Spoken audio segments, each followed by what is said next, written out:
Assalamualaikum warahmatullahi wabarakatuh. Teman-teman, saya ingin sedikit menanggapi polemik tentang Habib Idrus Al-Jufri dari pendiri Lembaga Pendidikan Al-Khairat Palu. Eh, tapi ada satu yang harus kita jelaskan. Habib Idrus ini sudah meninggalkan tahun berapa ya? Tahun 60-an ya. Jadi tentu saja tidak bisa dipersalahkan dalam kasus polemik nasab. Beliau saya anggap sebagai korban penipuan kakeknya dulu dan tidak tahu itu salah karena bukti kesalahannya kan baru ada setelah beliau meninggal. Polemik nasab kalau dilihat dari basisnya adalah literatur itu ya mulai sejak Kiai Mat. Tapi kalau DNA sebetulnya mulai dari tahun 2019. Ada keributan di Twitter yang dimulai oleh saudara-saudara kita di Aceh bahwa profil genetik keluarga Bani Alwi itu tidak sesuai dengan profil genetik bangsa Arab pada umumnya. Jadi dalam kasus Habib Idrus ini, ya beliau nggak bisa dipersalahkan, nggak tahu kalau salah. Dalam hal ini yang menurut saya sampai jadi polemik salah ini adalah Kementerian Hukum dan HAM dan juga Kementerian Sosial. Harusnya dalam kasus seperti ini biarkan saja status quo. Toh di masyarakat setempat Habib Idrus itu dihormati ya sudah. Jangan orang yang meninggal itu dijadikan pemicu polemik karena nggak bisa diverifikasi atau dikonfirmasi atau divalidasi apa pendapat yang bersangkutan. Ini masalah pendukung-pendukung Balawian gitu, selalu mengandalkan ulama-ulama yang sudah meninggal, karena yang meninggal ini kan nggak bisa ditanya lagi pendapatnya apa dengan bukti-bukti baru itu. Bukti-bukti baru itu. Tuh. Jadi dalam kasus ini yang salah itu ya Kemenkumham dan Kementerian Sosial. Lawang Habib Idrus itu kan sudah dapat bintang jasa Mahaputra ya. Saya nggak ingat Mahaputra level apa gitu ya yang didapat oleh beliau. Itu sudah cukup, nggak usah nyolot ke harus jadi pahlawan nasional lah. Dan sekarang kan jadi dipertanyakan persyaratan jadi pahlawan nasional dipenuhi atau enggak. Persyaratan jadi pahlawan nasional itu satu WNI atau kalau bukan WNI itu eh, kontribusinya terhadap perjuangan bangsa Indonesia itu luar biasa. Karena banyak pahlawan Indonesia bukan WNI tapi moyangnya WNI seperti Sultan Agung. Itu kan bukan warga negara Indonesia. Itu Sultan Mataram, ya otomatis warga negara Mataram. Saat Sultan Agung berkuasa ini Mataram masih negara merdeka. Atau Laksamana Malahayati, itu juga bukan warga negara Indonesia. Itu warga negara Aceh Darussalam. Tapi kan itu nenek moyangnya orang Indonesia sekarang gitu. Nah, apakah itu bisa diaplikasikan untuk Habib Idrus? Ya, ntar dulu, oke? Tapi yang kita bahas sekarang, apakah Habib Idrus ini WNI? Tuh, yang jelas adalah Habib Idrus ini ayahnya adalah WN Yaman, ibunya, nah ini, ibunya terlahir warga negara Hindia Belanda, tapi kemudian menikah dan waktu melahirkan Habib Idrus kan di Tarim. Apakah ibunya waktu itu meninggalkan kewarganegaraan Hindia Belanda atau tetap mempertahankan? Itu jadi pertanyaan. Sekarang kita lihat pasal mana yang bisa dipakai untuk menyatakan bahwa Habib Idrus itu WNI. Karena di WNI di undang-undang itu cuma ada dua perkara sebabnya. Satu natural, satu naturalisasi. Kalau natural seperti saya, lahir di Indonesia, dan ya turun-temurun di Indonesia. Atau seperti Pak R. Baswedan lah, walaupun turunan Arab ya jadinya WNI karena lahirnya aja di Surabaya gitu. Ya kan? Kemudian juga ikut Sumpah Pemuda Arab, sudah menyatakan itu sudah menyatakan kesetiaannya terhadap Republik gitu. Sumpah Pemuda Arab kan sudah dideklarasikan bahwa tanah air Arab Indonesia itu adalah di Indonesia, bukan di negara Arab. Salah satu poinnya begitu. Nah, tapi kasus untuk Habib Idrus ini, beliau itu terlahir WNI Yaman. Artinya karena terlahir WNI Yaman, untuk menjadi WNI maka harus menanggalkan kewarganegaraan Yamannya untuk berganti menjadi warga negara Indonesia, karena Indonesia ini tidak menganut dual citizenship, hanya boleh satu.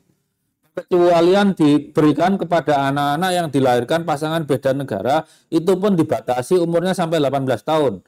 Di umur 18 tahun harus memilih kewarganegaraan salah satu dari orang tuanya. Oke. Kita kembali ke sekarang main dalil ya, dalil mungkin nggak diakui.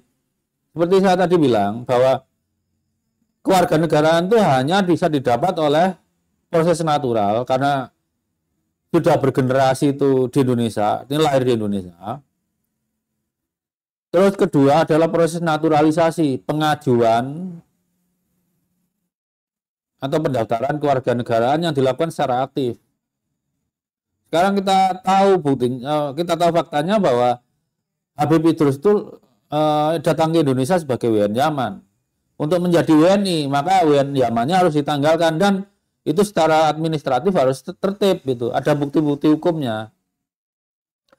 Nah, pada saat Habib Idrus ini masih hidup, setahun setelah kemerdekaan itu undang-undangnya, maaf. Nah, ini undang-undang yang berlaku apa yang menjadi WNI adalah Undang-Undang Nomor 3 Tahun 46. Di sini dijelaskan siapa yang menjadi WNI. Satu, orang asli, ini nggak usah dipertanyakan. Orang yang tidak masuk golongan tersebut di atas masuknya orang asli, tetapi turunan dari orang golongan itu berarti keturunan Indonesia atau bisa neneknya Indonesia, kakeknya Indonesia, yang lahir dan bertempat berkedudukan di kediaman di dalam daerah negara Indonesia. Artinya, untuk yang ini tidak memenuhi syarat, karena Habib Idrus itu lahirnya bukan di Indonesia. Walaupun ibunya kemungkinan masih WNI, tapi lahir tidak di Indonesia. Kan orang bukan turunan dari golongan termaksud, maksudnya dari kedua sisi orang tuanya sama sekali tidak ada darah Indonesianya. Tapi lahirnya, yang lahir dan bertempat berkedudukan di kediaman sedikitnya 5 tahun berturut-turut.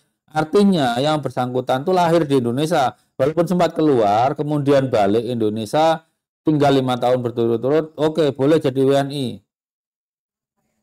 Ya otomatis jadi WNI kalau lahirnya di Indonesia, walaupun kedua orang tuanya bukan warga negara Indonesia. C, orang yang mendapat kewarganegaraan Indonesia dengan cara naturalisasi. Ini harusnya yang dilakukan oleh Habib Idrus, ya. Orang yang sah disahkan atau diakui dengan cara yang sah oleh bapaknya yang pada itu lahirnya bapaknya ini by blood kan, bapaknya WNI. Ya, bapaknya masih WNI, diakui oleh bapaknya. Anak yang lahir 300 hari setelah bapaknya, ini kan anak yatim. 300 hari bapaknya meninggal dunia, kalau bapaknya WNI. Anak yang hanya oleh ibunya diakui dengan cara yang sah pada waktu lahirnya ibunya, kali ini kalau ibunya WNI. Kalau ibunya WNI itu otomatis punya hak jadi WNI. Anak yang diangkat dengan cara sah oleh seorang WNI, kalau kita ngangkat anak dari luar Indonesia itu bisa. Karena orang tua angkat kan status hukumnya sama dengan orang tua kandung kan ya. Status di agama beda urusannya dengan hak waris, Pak. Anak yang lahir di dalam daerah negara Indonesia yang oleh bapaknya ataupun ibunya tidak diakui dengan cara yang sah. Ini anak buangan nih, entah kenapa masalahnya gitu. Bapak dan ibunya tidak mau mengakuinya. Anak yang lahir dalam wilayah Indonesia yang tidak ketahui siapa orang tuanya dan keluarga negara. Berarti ini benar-benar anak apa ya?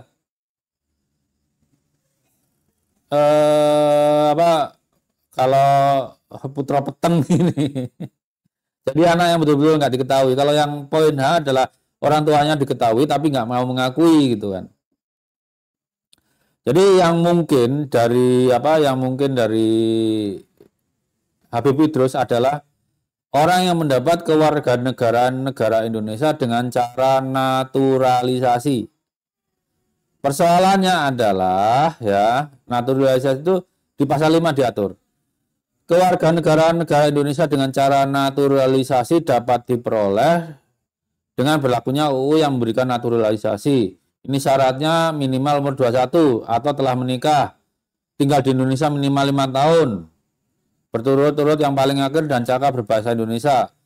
Untuk tiap-tiap naturalisasi harus dibayar kepada kas negeri Indonesia sejumlah 500 gulden ini. Permohonan untuk mendapatkan kewarganegaraan Indonesia dengan cara naturalisasi harus disampaikan dengan tulisan di atas kertas yang bermaterai kepada Menteri Kehakiman dengan perantaraan pengadilan negeri dari daerah tempat kedudukan pemohon.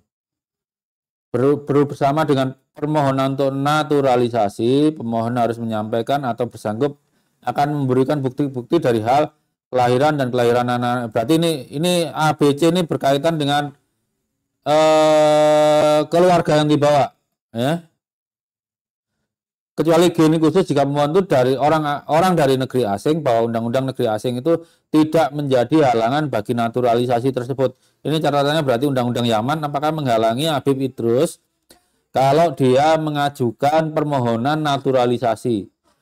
Kalau ini 6 itu kalau sah, baru nanti bisa diambil di proses berikutnya. 7 sama itu administratif lah, 8 ini sama. Nah ini 8 yang penting. Jadi kalau sudah disetujui permohonan naturalisasinya, maka pemohon di hadapan pengadilan dari daerah tempat kedudukannya bersumpah atau berjanji setia kepada negara Indonesia dengan bunyinya begini. Saya bersumpah atau berjanji bahwa saya mengakui dan menerima kekuasaan yang tertinggi dari negara Indonesia dan akan menempati kesetiaan kepadanya, bahwa saya akan menjunjung tinggi hukum-hukum negara Indonesia, dan bahwa saya memikul kewajiban ini dengan rela hati dan tidak mengurangi sedikit pun. Kemudian dari 9 ini semacam berita acara pengambilan sumpah harus ada. Dan seterusnya yang lain saya nggak perlu bahas, kalian bisa download sendiri. Artinya dari Undang-Undang nomor 3 tahun 1946 ini yang menjadi pertanyaan buat Habib Idrus adalah apakah pernah mengajukan permohonan naturalisasi. Ini beda kasusnya dengan misalnya Pak R. Baswedan. Pak R. Baswedan itu udah lahir di Indonesia, ya. Walaupun katakanlah orang tuanya dua-duanya itu tidak WNI, menurut peraturan ini Pak AR Baswedan itu otomatis WNI dengan poin B pasal 1. Tapi kalau Habib Idrus tidak bisa, karena walaupun ibunya orang Indonesia tapi lahirnya di Yaman dan sudah terlanjur berkewarganegaraan Yaman.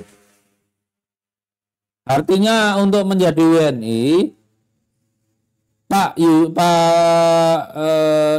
Habib Idrus ini harus meninggalkan kewarganegaraan Yaman, mengajukan permohonan untuk menjadi WNI kepada Kementerian Kehakiman saat itu. Tapi sampai detik ini saya membuat vlog, saya belum mendapat informasi apakah Habib Idrus itu pernah mengajukan pendaftaran naturalisasi. Tidak ada.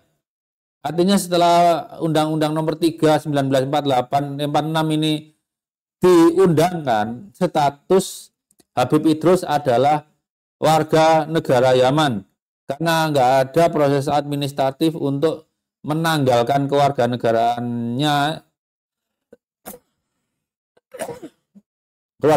sebelumnya dan berganti ke kewarganegaraan Indonesia karena permohonan untuk menjadi WNI ini status aktif, tidak bisa diminta negara. Yang bersangkutan harus mengajukan, kalau diterima bersumpah setia kepada Republik. Jadi ini untuk Kemenkumham, tolong diajukan buktinya bahwa yang bersangkutan itu pernah mengajukan permohonan menjadi WNI. Bukti pembayaran 500 gulden itu, kemudian berita acara pengambilan sumpah kesetiaan terhadap Republik. Ya, tiga-tiganya harus ada. Saya belum bisa menghakimi apakah benar. Tapi kalau tidak ada tiga ini tidak ada, maka Habib Idrus bukan WNI saat undang-undang ini diundangkan.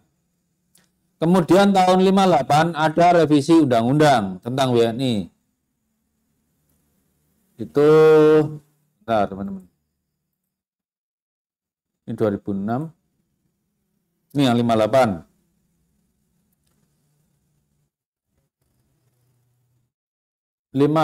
Itu dari pasal 1, warga negara Republik Indonesia adalah orang-orang yang berdasarkan perundang-undangan dan atau perjanjian dan atau peraturan-peraturan yang berlaku sejak proklamasi 17 Agustus sudah warga negara Republik Indonesia. Seperti di undang-undang tadi, posisi Habib Idrus itu belum menjadi WNI saat UU nomor 3 1946 karena nggak pernah mengajukan pendaftaran sebagai WNI, nggak bayar biaya pendaftaran WNI sebesar 500 gulden, dan yang ketiga tidak pernah diambil sumpahnya menjadi WNI. Maka pasal A ini tidak tepat untuk Habib Idrus. Pasal B itu kalau punya hubungan hukum dengan ayahnya yang WNI, nggak masuk. Anak yang lahir 300 hari setelah ayah meninggal nggak masuk Habib Idrus. Orang yang pada waktu lahirnya ibunya WNI apabila ia pada waktu tidak mempunyai hubungan keluarga dengan ayahnya. Ini pasal D ini dipertanyakan berlaku enggak tuh Kak? Tapi kan gini, pasal D ini hanya berlaku pada bayi yang ketika proses lahirnya itu tidak memiliki kewarganegaraan. Sementara Habib Idrus dari lahir sudah warga negara Yaman itu. Tapi pasal D nggak berlaku. Pasal E juga nggak berlaku. F juga nggak berlaku, ini bila lahir di wilayah Indonesia. G juga sama, tidak anak yang ditemukan di wilayah RI. H itu juga sama lahir, masalah lahir. I juga masalah lahir kan.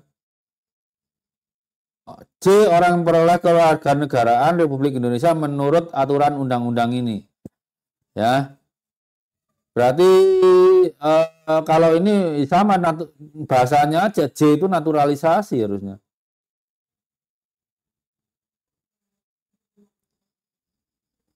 Bentar, kalau kita satu-satu baca di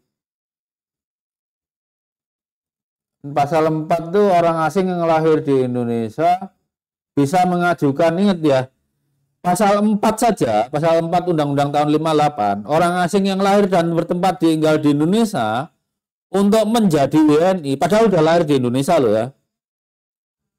Untuk menjadi WNI itu tetap harus mengajukan permohonan kepada Kementerian Kehakiman untuk menjadi WNI.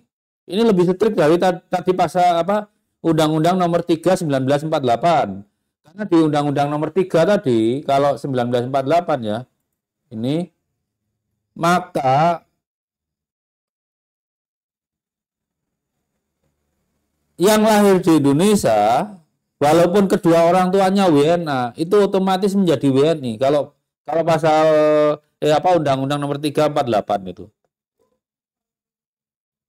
Sementara di Undang-Undang nomor 62 tahun 58 itu malah walaupun sudah lahir di Indonesia tetap harus mengajukan permohonan sebagai WNI.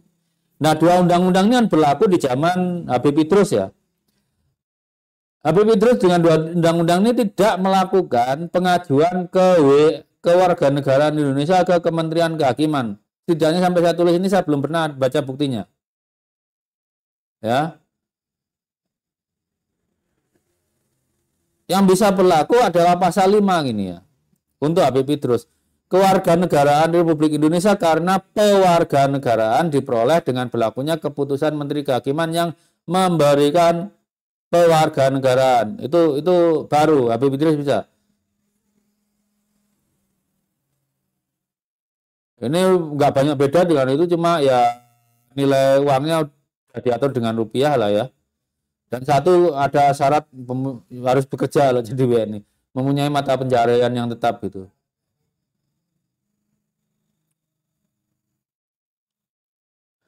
Nah, kalau diterima, dikabulkan pengajuan kewarganegaraan itu harus tetap mengucapkan sumpah atau janji setia dan berlaku surut hingga dari tanggal keputusan Menteri Kehakiman. SK Menteri kan keluar dulu baru sumpah setia, tapi sumpahnya itu harus berlaku sejak keputusan Menteri Kehakiman itu. Bunyi sumpahnya ini nih, saya nggak bacakan. Saya nggak perlu baca sumpah setia, saya lahir Indonesia asli yo. Nggak tahu kalau haplogrupnya D atau G. Haplogrup saya maksudnya, belum tahu ya, belum keluar hasilnya. Jadi ya, ini adalah dua undang-undang yang berlaku ketika Habib Idrus Al-Jufri masih hidup. Ya. Sekarang pengakuan akan ke-WNI-an oleh Habib Idrus itu ternyata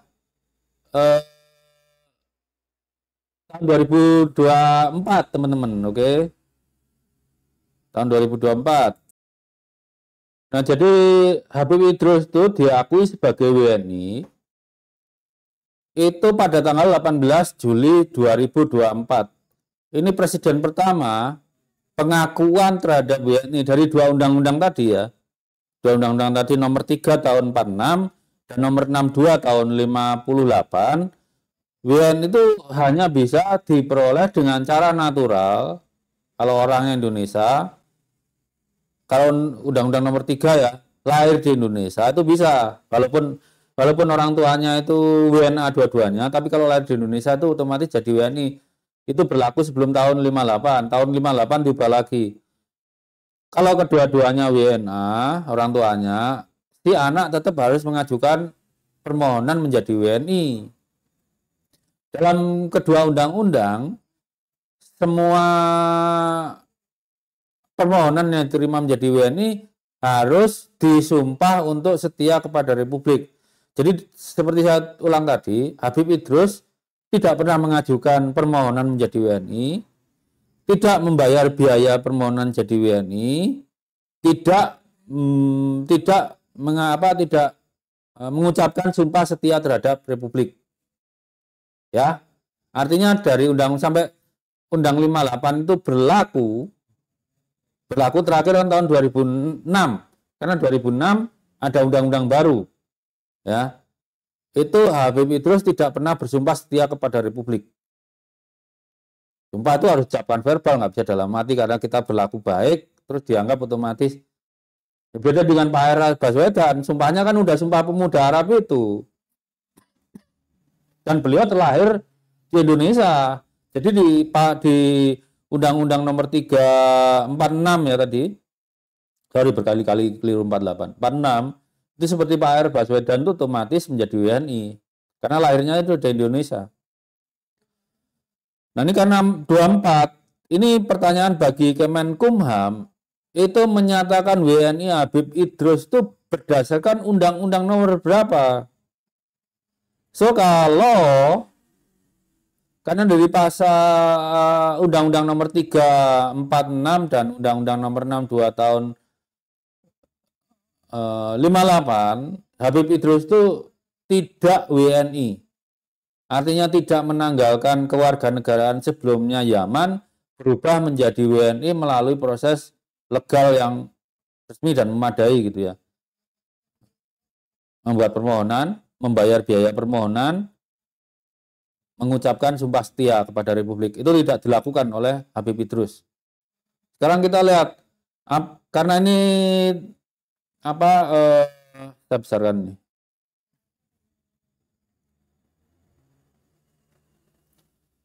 Pengesahan sebagai WNI ini loh. Pengesahan sebagai WNI tersebut tertuang pada dalam surat nomor AHU 4 AH 10 dan bla bla bla tanggal 18 2024. Ini persoalannya bagaimana disahkan WNI padahal yang bersangkutan sudah meninggal. Apakah Undang-Undang nomor nomor 12 ya, saya nomor 12. Kan. Ya, nomor 12 tahun 2006 ini memungkinkan memberi status WNI kepada orang yang sudah meninggal. Seperti Habib Idrus Al-Jufri ini. Kita lihat ya pasal-pasalnya ya. Jadi Habib Idrus itu harusnya pakai ini. Ya. Kewarganegaraan, artinya pemberian kewarganegaraan gitu ya. Sekarang apa kewarganegaraan tuh bisanya ada nggak? Pakai diskresi gitu. Nah ini pasal 9 ini. Permohonan kewarganegaraan dapat diajukan oleh pemohon jika memenuhi persyaratan sebagai berikut. Telah berusia 18 tahun, nyatanya Habib Idrus sudah meninggal itu malah. Pada waktu mengajukan permohonan sudah bertempat tinggal, ya iya, udah di makam berapa tahun, tapi kan udah meninggal. Masa WNI diberikan pada orang yang sudah meninggal? Sehat jasmani dan rohani, nggak bisa, udah mati. Udah meninggal, gimana sehat jasmani dan rohaninya? Dalam berbahasa Indonesia, udah mati gimana bicaranya, berbahasanya nggak bisa. Ngomong aja nggak bisa. Tidak pernah jatuh pidana. Gimana orang mati jatuh pidana? Ya. Jadi pasal 9, bab 3 pasal 9 ini tidak berlaku untuk Habib Idrus Al-Jufri. Pasal 10, permohonan kewarganegaraan diajukan di Indonesia oleh pemohon secara tertulis dalam bahasa Indonesia di atas kertas bermaterai cukup kepada Presiden melalui Menteri. Orang mati gimana ngajuin permohonan kewarganegaraan? Nggak bisa kan? Udah meninggal. Itu tidak bisa diwakilkan keturunannya loh ya. Pasal 10 kemudian pasal 14 kalau pengabulan ya, terus bla bla bla.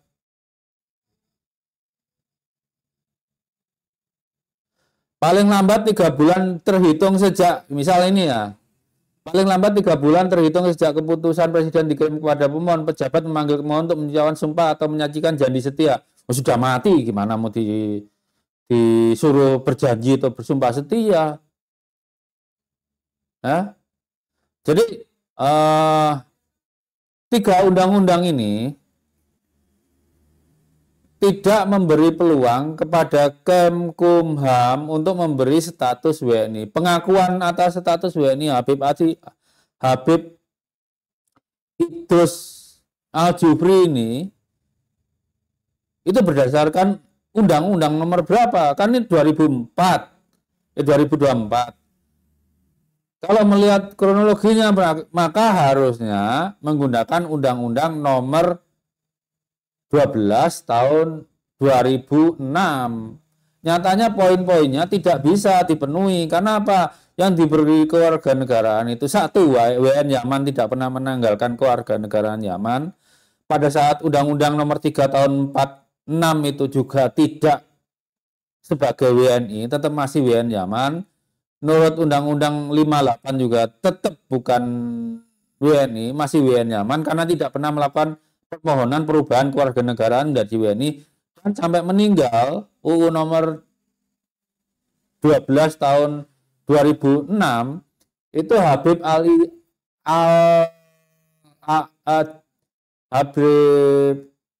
Idrus Al-Jufri itu tidak pernah mengajukan perubahan kewarganegaraan menjadi WNI.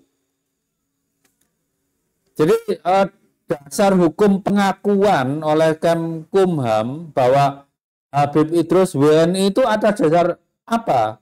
Undang-undang nomor berapa? Enggak ada. Kalau seperti Pak RAR otomatis itu Undang-Undang nomor 3 tahun 46 sudah itu. Bahwa beliau lahir di Indonesia. Itu kan diubah oleh UU nomor 62 tahun 46. Kalau yang lahir di Indonesia tapi kedua orang tuanya WNA, itu tidak otomatis punya hak menjadi WNI. Dia harus mengajukan permohonan. Tapi kalau Undang-Undang nomor 3 tahun 46 seperti Pak HR karena lahir di Surabaya dia otomatis jadi WNI, nggak ada keperluan permohonan. Nah kalau Habib Idrus itu adalah WNA sampai wafat WNA. Kemudian tahun 2004 Kemkumham mengakui Habib Idrus itu sebagai WNI, tapi dalil hukumnya untuk memberi status WNI itu saya tidak mendapat akses ya. Itu undang-undang nomor berapa? 3, nggak mungkin dong. Nomor 3 tahun 46 itu nggak mungkin.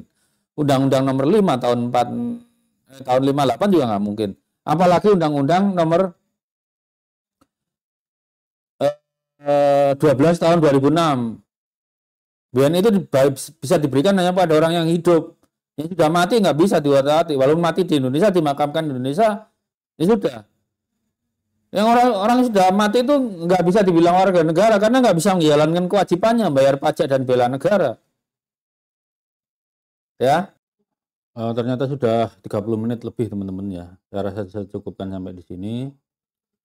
Sebetulnya saya ingin membahas apakah Habib Idrus Al-Jufri ini layak sebagai pahlawan nasional. Tapi itu di lain waktu ya. Cukup sampai di sini malam ini. Wassalamualaikum warahmatullahi wabarakatuh.